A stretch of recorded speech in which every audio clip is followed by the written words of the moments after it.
Hi అండి, అందరికీ నమస్కారం. శ్రీ మాత్రే నమః, శ్రీ వారాహి మాతే నమః. అమ్మవారి అనుగ్రహం ఎల్లవేళలా మీకు మీ కుటుంబానికి ఉండాలని మనస్ఫూర్తిగా కోరుకుంటూ ఉన్నాను.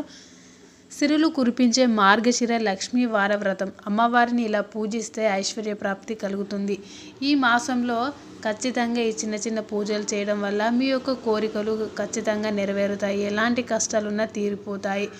పూజలు, వ్రతాలు హిందూ సాంప్రదాయంలో భాగం. అయితే ముఖ్యంగా శ్రావణ మాసం మొదలుకొని మాఘమాసం వరకు ఎన్నో పూజలు, వ్రతాలు చేసుకుంటూ ఉంటాం. అయితే ఈ క్రమంలో మార్గశిర మాసంలో విశేషంగా చేసుకునే మార్గశిర లక్ష్మీవార వ్రతం గురించి ఇప్పుడు తెలుసుకోండి. గురువారం లక్ష్మీ వ్రతంతో అపార ఐశ్వర్యం కలుగుతుంది. సాధారణంగా శుక్రవారం రోజున లక్ష్మీ పూజ చేయడం మనకు తెలిసిందే. అయితే మార్గశిర మాసంలో గురువారాలకు అత్యంత ప్రాధాన్యత ఉంటుంది. ఈ మాసంలో ప్రతి గురువారం లక్ష్మీ వ్రతం చేస్తే ఆ దేవత కటాక్షం ఖచ్చితంగా లభిస్తుంది. మాసాన మార్గశిర మాసం అంటే స్వయంగా తనే అని శ్రీకృష్ణ పరమాత్ముడు విభూది యోగంలో చెప్పినట్లుగా తెలుస్తుంది. అయితే మార్గశిర మాసం మహావిష్ణువుకు చాలా ఇష్టమైనటువంటి మాసం అండి. ఖచ్చితంగా మీరు పూజలు చేస్తే మీకు ఎలాంటి కష్టాలున్నా తీరిపోతాయి. మార్గశిర గురువారం విశిష్టత గురించి ఇప్పుడు తెలుసుకోండి. మార్గశిర మాసంలో గురువారాలకు చాలా అంటే చాలా ప్రత్యేకత ఉంటుంది.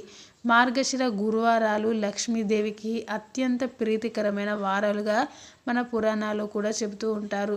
విశేషించి ఏ స్త్రీ అయినా మార్గశిర లక్ష్మీ వారాలు అనగా గురువారాలు ఇంటిని శుభ్రంగా ఉంచి దీపాలను వెలిగించి లక్ష్మీదేవిని పూజిస్తుందో అలాంటి వారికి జీవితంలో దారిద్ర బాధలన్నీ తొలగిపోయి అలక్ష్మి ఉండదు. లక్ష్మీ కటాక్షం ఖచ్చితంగా కలుగుతుంది. లక్ష్మీ కటాక్షం అనగా ఆరోగ్యము, కుటుంబంలో నందు సౌఖ్యము, సౌభాగ్య ప్రాప్తి, సుఖము, ఆనందము, ధనము అన్నీ ప్రాప్తిస్తాయి.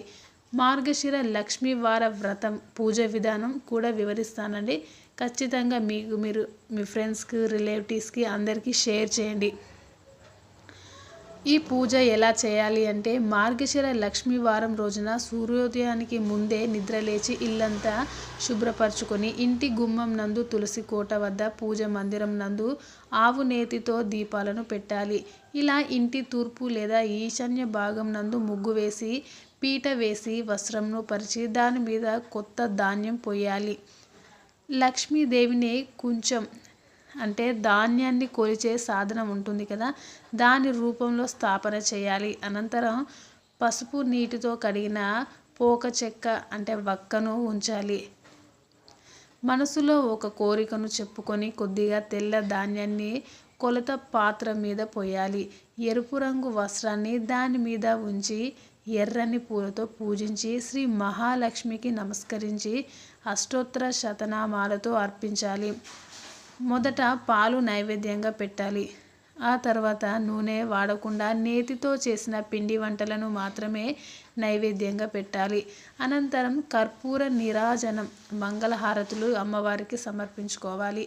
ఈ 4 గురువారాలు ఎలాంటి నైవేద్యాలు పెట్టాలో అనేది కూడా మీకు వివరిస్తానండి. ఖచ్చితంగా ఈ నైవేద్యాలను మాత్రమే పెట్టండి.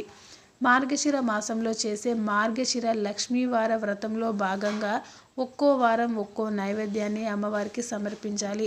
మొదటి గురువారం అయితే బియ్యం, పెసరపప్పు, నెయ్యి కలిపిన వండిన పులగం మొదటి గురువారం లక్ష్మీదేవికి నైవేద్యంగా సమర్పించాలి.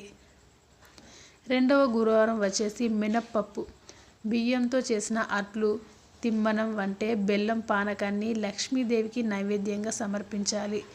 మూడవ గురువారం వచ్చేసి బెల్లం బియ్యం పిండితో చేసిన అప్పలు, పరమాన్నం లక్ష్మీదేవికి నైవేద్యంగా సమర్పించాలి. 4వ గురువారం చింతపండు పులిహోర, గారెలు లక్ష్మీదేవికి నైవేద్యంగా సమర్పించాలి. 5వ గురువారం ఒకవేళ 5 గురువారాలు వస్తే 5వ గురువారం రోజు పూర్ణం బూరెలు లక్ష్మీదేవికి ఎంతో ఇష్టమైన నైవేద్యంగా సమర్పించాలి. మార్గశిర లక్ష్మీవార వ్రత ఫలం. ఏ స్త్రీ అయితే మార్గశిర లక్ష్మీవార వ్రతాన్ని ఆచరిస్తుందో అలాంటి స్త్రీకి సకల సంపదలు, భోగభాగ్యాలతో ఇహలోకంలో సర్వసుఖాలు పొంది అత్యమున మోక్షం పొందుతుందని శాస్త్రవచనం. అయితే రానున్న మార్గశిర మాసంలో కూడా మనం మార్గశిర లక్ష్మీవార వ్రతాన్ని ఆచరిద్దాం. లక్ష్మీ కటాక్షాన్ని పొందుదాం. ఓం శ్రీ మహాలక్ష్మి దైవ్యే నమః. తప్పకుండా అమ్మవారి అనుగ్రహం మీకు ఉండాలని మనస్ఫూర్తిగా కోరుకుంటూ, దేవుళ్ళ గురించి మరిన్ని విషయాలు తెలుసుకోవాలనుకుంటే నా ఛానల్ని సబ్స్క్రైబ్ చేసుకోండి.